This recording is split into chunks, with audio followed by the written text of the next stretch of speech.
Bonjour. Peut-être un petit mot sur c'est quoi un vice-président citoyenneté. C'est pas très courant. Il n'y a pas encore d'association. Les gens seraient probablement fondateurs. Citoyenneté aussi, ça regroupe, dans le fond, tout ce qui est affaires publiques, donc relations avec les communautés, relations avec le gouvernement, tout ce qui est. On a une politique de 1% de réinvestissement de nos revenus bruts dans des programmes sociaux et culturels. Donc, ça se gère chez nous. En 2009, c'est à peu près 8 millions de dollars. Tout ce qui est sexe social, on a développé depuis 15 ans une expertise, une pédagogie qui utilise les arts du cirque pour travailler auprès des jeunes de la rue quand il y a des rues, parce qu'on travaille sur 5 continents, puis il y a des places où il n'y a même pas de rue. C'est pas les jeunes qui sont dans la rue, c'est toutes les familles. Et tout ce qui est action culturelle, qui est dans le fond amener les arts dans le quotidien de nos employés, promouvoir les initiatives artistiques de nos employés. On trouve des comptables, des informaticiens qui font des expositions d'œuvres d'art. Alors, grosso modo, c'est un peu ça. Et puis, c'est une cinquantaine de personnes, ceci dit, qui sont basées à Montréal, à Londres, à Tokyo, à Rio de Janeiro et à Las Vegas, parce qu'on est résident dans ces communautés-là. Et donc, on a un travail de citoyen qui consiste simplement, en un mot comme en mille, à être un voisin de choix. Hein? C'est comme ça qu'on arrive aux affaires. Puis on appelait ça citoyenneté parce que, de toute façon, vice-président des affaires publiques, sociales, culturelles, personne ne sait ce que c'est non plus. Alors que citoyenneté, au moins, c'est un mot qui fait maintenant partie du vocabulaire au cirque du fondateur, de son exécutif, ainsi que tous les employés. Donc, ça a eu l'intérêt de ça, c'est-à-dire cristalliser une espèce de vision autour de l'action du service. Ceci dit, ce matin, j'ai entendu parler de talent, d'innovation, de connaissance et d'expression de soi, qui on est, de vision. On parle de persévérance scolaire, de décrocheur. Tous des domaines où la culture a fait depuis longtemps ses preuves. Mal connues, évidemment, mais où la culture a été vraiment au cœur de changements et de progrès et d'innovation assez marquants. C'est sûr qu'il faut, ceci dit, que les milieux culturels, je vais revenir tantôt, s'ouvrent. Parce qu'on est, nous aussi, quelque part, dans des silos. Et donc, on participe à la communauté qui nous entoure dans ses habitudes, peut-être, à briser le silo. Nous, on parle plus de communauté que de territoire, évidemment. La culture est plutôt une affaire de personnes qu'une affaire de territoire, quoique ça peut avoir un impact incroyable sur les territoires. On est passé, évidemment, maître dans le développement de talent. C'est notre core business, ça, développer du talent. Donc, il y a peut-être dans les écoles artistiques, il y a peut-être au sein d'organisations artistiques, toutes sortes d'inspirations possibles pour quand on parle de développement de talent. On a aussi, évidemment, l'innovation. La création, c'est par définition de l'innovation. J'entendais ce matin que, les PME n'ont pas les moyens d'innover. Pensez au milieu culturel, sauf exception, évidemment, que j'incarne un peu. Mais ceci dit, ça fait 30 ans que je suis dans le milieu culturel.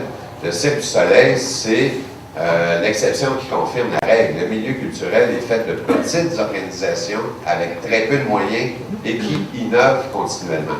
Donc, est-ce que ressources financières et innovation sont nécessairement liées? On pense que c'est plutôt, dans le fond, dans la façon de faire, dans la manière de travailler qu'on va être innovant ou pas.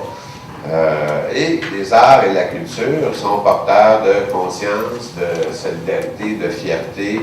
On pense aux fêtes populaires partout au Québec. On pense au 400e de Québec l'année dernière, ce que ça a créé comme impact chez les citoyens de Québec.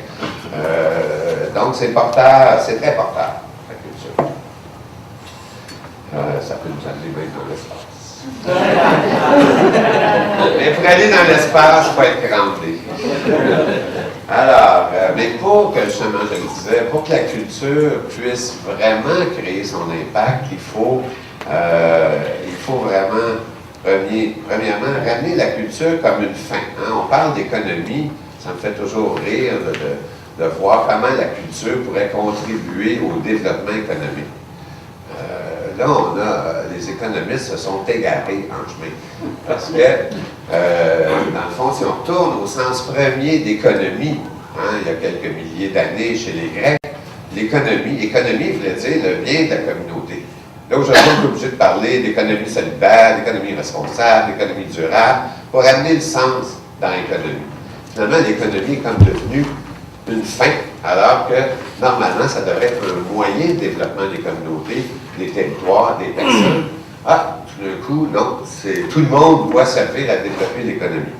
Donc, il y a un petit twist à faire là. Ensuite, évidemment, les milieux culturels doivent s'ouvrir.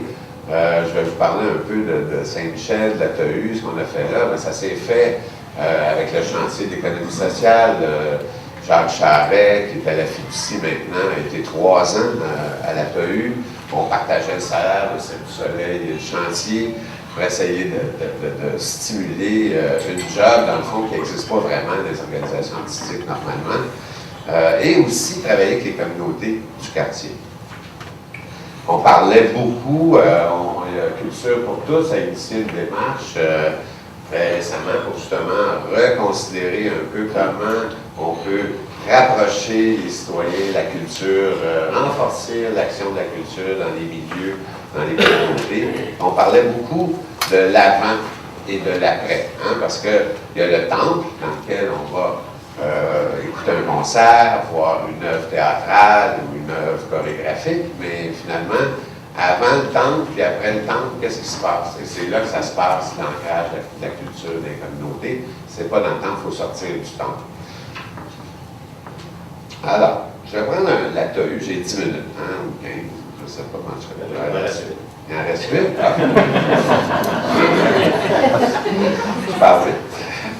La TEU, c'est un exemple, dans le fond, du pouvoir des arts de la culture de provoquer de la solidarité, du changement, de la fierté.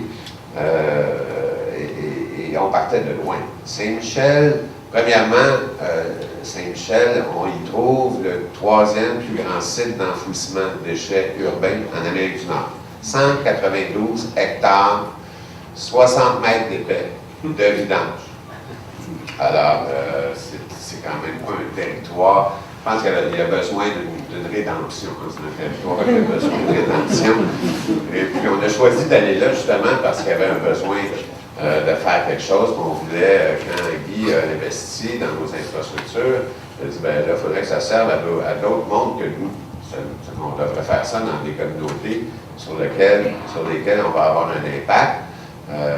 Des communautés qui en ont besoin. Parce que, évidemment, tout le monde voulait avoir le Cirque du Soleil dans sa cour. Et moi, j'étais responsable du dossier. Saint-Michel, c'était la pire place qui était sur la liste. C'était le pire site de la liste. Et c'est celui-là qu'on a choisi.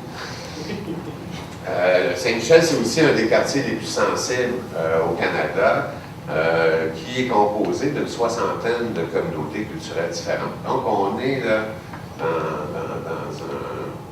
un chantier où il y a de l'ouvrage à faire.